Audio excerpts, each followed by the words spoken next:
What's going on, everybody? Welcome back to another Zeal Cigar Review. I've finally been let out of the YouTube jail. Well, I wasn't going to say the word. I was just going to say the digital penitentiary. Nice. And what was it like in there? But, dude, it's quiet, dude. It's very quiet. And you're also back now, too. I am. Dave's been gone for a while, too. And I brought some cigars back from my travel that are of Cuban origin, potentially. Where'd you get them from? Don't worry about that. And we're going to talk about them all next on the Zeal Cigar Review.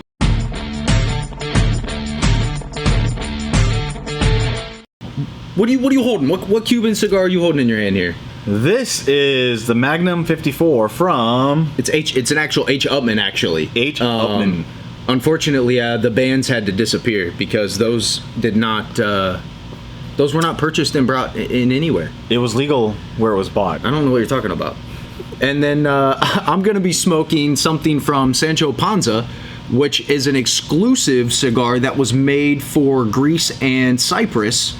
From what I understand, they're going for kind of an homage to Homer. You know, like Homer's Iliad. Like Homer Simpson? Yeah, dude. Greece is all about Homer Simpson. I mean, he's predicted a lot of things. La paniamo is a malaca. Anyways, apparently it's a homage to Homer. This is an exclusive Cuban cigar to Greece and Cyprus from Sancho Panza. You have the H. Uppmann 54. Mm-hmm. And there's only one way to find out what these things taste like. You know what we got to do. We got to cut light and smoke. What do you notice about the cigar already, just right off first rip, looking at it? It has, is it weird to say it kind of has like a earthy smell to it? Like, almost like fresh nutty grass. Okay.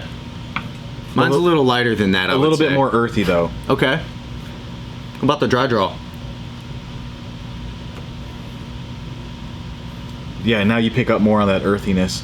It's like an earthy floral flavor. Which a lot, like most of the Cubans I've ever smoked always have that unique, like, earthiness. Some of them are really good. I've had a couple that weren't really good at all. This one's kind of black licoricey, which is interesting that it would be... That's unique. A Greek exclusive, considering, you know, Ouzo. Okay. No. What are you doing? What are you, against the Second Amendment? You're smoking a Cuban cigar, all of a sudden you're against the Second... We're going to treat these like we should treat our wives. With respect. And we're gonna light with a stick. We're gonna light them with a match, Dave. Sorry. Golly. Hey, man. I'm American, man. These Marines, I see that. Man. Red's my favorite flavor. Somebody will get that.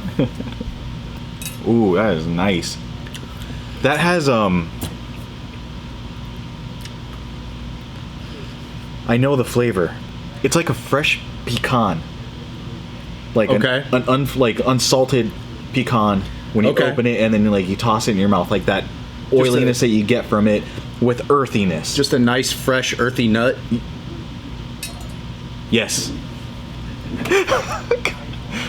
We shouldn't do videos together. This is why we don't do videos together. Anyways, we're back. This has some nice spice on it, actually. It's very pleasant. Dude, this thing's hairy, dude. Yeah, it's made for Greece. Just because when babies are born, they come out with more hair than you have on your head right now. I've never been to Greece, but doesn't mean they're hairy. I'm just saying, like, I've heard, you know, people in that part of the world are hairy, you know? And the guys wear Speedos to the beaches. Greeks just don't wear any clothes. All right, well, the best of both worlds, huh? What do you think of yours so far? It's got a really interesting taste to it with some spice. I'm not really sure. I'm not really sure how other way to say it other than it's just kind of like an interesting bready spice. This is nutty and spicy. It's earthy, nutty, and spice. I don't get that. Like sometimes you get that weird floral aromatic from Cubans. I'm not picking that up at all from this. But, I mean, we just started, so who knows? It could change. Lots of tingle on the retrohale. Oh, yeah. A lot of smoke, too. Even though my draw's kind of tight, you're getting a lot of smoke out of yours, too. It's definitely a premium cigar. Yeah, it's... I would say just right off get go, this is one of my top probably 2 or 3 Cubans that I've smoked so far. Yeah, this is solid. Have you ever smoked an H. Uppmann that you're aware of? No, not the Magnum 44, the small skinny ones. I've had the skinny ones when I was in Mexico, but who knows if they were real or not? They tasted real. I don't know. See, Cuban, yeah. They pretty much sell you anything there. Like, do you buy stuff? Like, do you speak Spanish when you go, or do you just not speak Spanish? Dude, I understand Spanish for the most part to a little bit. We'll just go there. I don't speak any Spanish at all. I pretend I can speak Spanish, but I really don't. My dad calls me a coconut. Brown on the outside, white in the middle. He makes fun of me. He'll call me speaking Spanish on the phone. I'm like, dude, I have no idea what you're saying. And full of water. Yeah, yeah, pretty much. That explains a lot. All right, guys, we're gonna smoke these down a little bit, and then we'll come back and tell you what we've been up to and what we might be up to later on down the road. All right, so we're back here with the exclusive Sancho Panza for Greece and Crete, and you have your H. Uppmann Magnum 54. Yeah, dude. Solid stick. I'm actually really digging this stick. I can't talk. It slaps. It's bussin'. Whatever the kids say nowadays. I don't know. How old are you? Aren't you older than me? I'm way too old to be saying things like that. I don't understand what you just said. I see it on... And I just came back from Greece and Germany, and I still don't understand what you said. Anyways, it's a great cigar. I really like it. It started off like really earthy, spicy, and nutty. Okay. It lightened up a little bit. It got a little bit sweeter. Still has that nice nuttiness. I compared it to like a fresh pecan. Like when you open up like a fresh pecan, unsweetened, nothing, just raw pecan, toss that in your mouth, toss a handful of dirt in your mouth, and maybe a little bit of like honey. That's what I'm getting off of this. Okay. So it's an enjoyable, pleasant smoke. The smell and the dry draw was very earthy. Okay. Almost like kind of like a wet barn. Oh, okay, like hay. Yeah, kind of like hay. But the smoke, phenomenal. It's great. Look at this ash. Yeah, I'm surprised. Both of these are actually, contrary to the most of the belief, mine had a cracked foot when we started lighting it, and yours had a little crack somewhere. Mm-hmm. But as far as construction goes, it's burning extremely well. It's holding together well. It's not blowing up, and the draw's a little tight. That's the only issue I have so far. Yeah, I mean, it's overall. I mean, this is probably like up there with my favorite. This definitely made like my top 5 for Cubans. You look like you're making love to that stick. So what I've liked so much about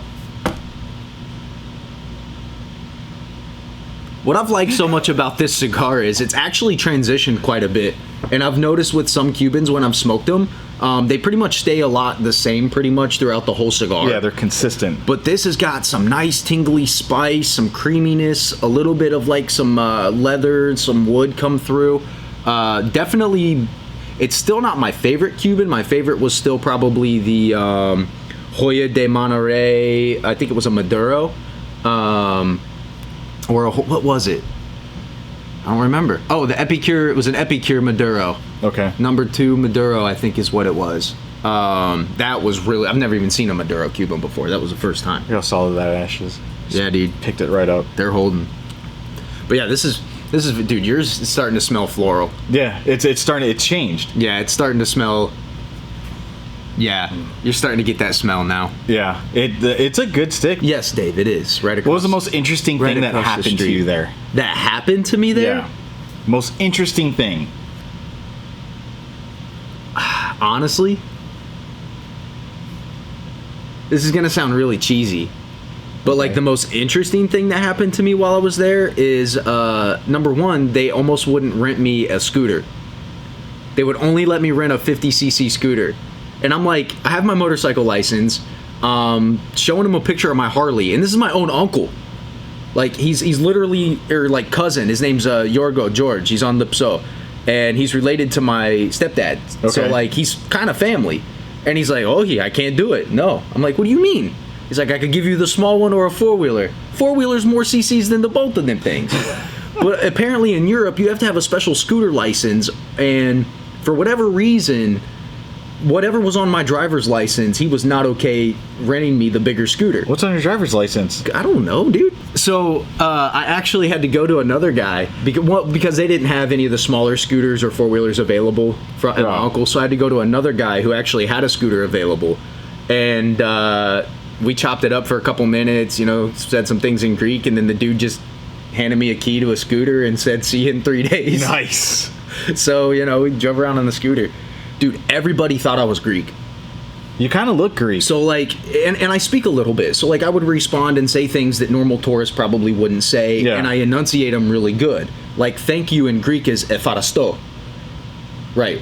And it said, like, depending on where you're at, it's got a little bit more or less to it. So it's like efarasto or efarasto. So, like, when you say it with a good accent, people assume that, like, you're Greek. And I haven't really used my Greek for, like, 10 years. So I'm sitting at this restaurant, and this guy comes up to me, and he hands my wife, you know, all of our stuff and drinks and things like that. And, you know, I'm like, efarasto, something. And then I said something else in Greek. I don't remember exactly what I said. And then he stopped and looked at me, and what he asked me was, hey, would you like anything else or ketchup? And I looked at him like, hold on, let me have my stroke, and let me short circuit. And then I responded in Greek, no, that's okay, thank you. Efarasto, that's okay. Ohi, endaxi. And he walks away. So when I go to pay, I walk up to him and I'm like, hey, brother, can I talk to you for a second? And he was like, yeah, what's up? And I was like, did you ask me if I wanted ketchup earlier? Because I totally short-circuited and just stared at you, but I kind of heard the word ketchup. And he was like, yeah, dude, I just asked if you wanted ketchup. You gave the right response. He was like, I thought you were Greek. I was like, nah, dude, sorry. Is ketchup a big deal there? It can be. They also do, like, they sell the ketchup and mayo together a lot. Like mixed together? Yeah, like it's in a squeeze, like Heinz squeeze container. So, like, they'll eat it on, like, gyros. Dude, I've been doing that since I was a kid. Like, McDonald's, they mixing mayo and ketchup together and dipping fries. It's delicious. They'll do it in, like, they'll put it on gyros or, like, the French fries. Yeah, potatoes. Well, that's good to know. What have you been up to? Nothing, man. Working. Trying to be here every Saturday as often as I can. It's hunting season, so more adventures coming up. That's what I was talking about. Yeah, you might see some more adventures from us, depending on what they let us do here in the state of Arizona. Yeah, we're gonna have some fun. Yeah, so we got a couple hunts coming up. We got 2 deer hunts. December archery deer, October rifle deer, and then later. Did you get drawn? Yeah. For which one? I got deer. Rifle deer. Rifle? Yeah. Okay. Yeah. So me and my son got drawn. I know. You told me when I found out that you did. I was like, well, that sucks. But we are putting in for the ham hunt again. Yeah. This year, which try to get a javelina. Yeah, like this year's hunt was fun. That was a good adventure. Getting the truck stuck in the mud. I don't think you realize how high my anxiety was with that. That was hilarious. That was fun. Like, I almost had to just go, like, find a spot in the woods and relieve some stress. That was a good time, though. That was a fun adventure. So stay tuned for those, because I'll be shooting some B-reels and some pictures and stuff like that on our adventures and stuff like that. But what else is going on? Any big news? Nothing that I can share completely just yet, but I'm going to play in a golf tournament Saturday. Okay. So if I can, I'm going to try to get some footage of me playing in a golf tournament on Saturday. Nice. Yeah. So I'll smoke some cigars if they let me. It's just a short 9-hole, but I'll see if I can get some footage of me playing in a golf tournament, and we'll put some footage up of that. Well, if you golf any way you shoot, you should be fine. Dude, this is really good. Yeah? I like it a lot. Like, once it opened up, you can smell the difference even in the room. Yeah, no, like that definitely changed. It, like, got more floral all of a sudden and a little sweeter. Sweet. Yep. It's tripping me out. I'm like, it's almost like smoking a different cigar. Well, guys, we're going to step away. We'll figure out how these cigars end, and we'll come back on the nub and let you guys know what's going on. Well, we're back here with the nub on these Cubans that made it back to the States somehow. How's yours going? How's that Uppmann? Dude, I like it. Yeah? Yeah, I like it a lot. He was all in the lounge like, I could smoke this every day, bro. Yeah, I could. This is a good stick.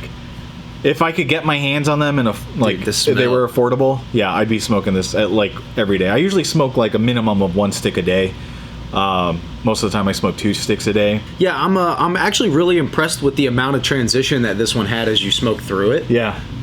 It does start getting a little bit hot, a little bit more like a harsh earthiness towards the end, but all throughout this, you get a little bit of that like spiciness that tingled the nose on the retrohale. Then you get like a sweet, creamy, like woody, leathery breadiness through the middle, and then the end comes back to like a little bit of like that spice comes back, a little bit more of like some earthy tones, and then it gets a little bit more harsh, and it's kind of a sleeper. Like if you smoked this like first thing in the morning with a cup of coffee and didn't eat anything, it gets you going. You might be jonesing or feeling a little bit of blah, blah, blah, blah, blah. Yeah. You know, but all in all, yeah, no, I'm impressed.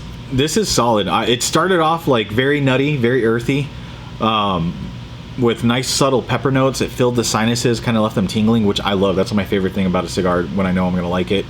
And then it transitioned to more of a sweetness, more aromatic, more floral, with still the nuttiness and the earthiness in there. And now it's kind of transitioned back to its original, like where it's kind of nutty and earthy. Okay. So it's not bad. I mean, I really enjoy this stick.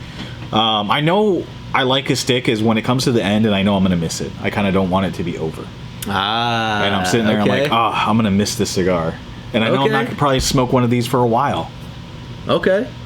I'm also a huge fan of the like 54, 56 ring gauges. I'm a huge believer, especially when it comes to Cuban cigars, that's the size that they got to be smoked in. Yeah. That's my personal preference. All the Cubans I've smoked that have been in that size have been better than the smaller or like the Churchills or the Lanceros. The Lanceros are tough on a Cuban. Yeah. I've smoked a couple of Cuban. I forgot what they were called, but I smoked a Lancero Cuban one time, and that wasn't my favorite smoke ever. Hard to draw, kind of bitter throughout the entire smoke. But this is good, man.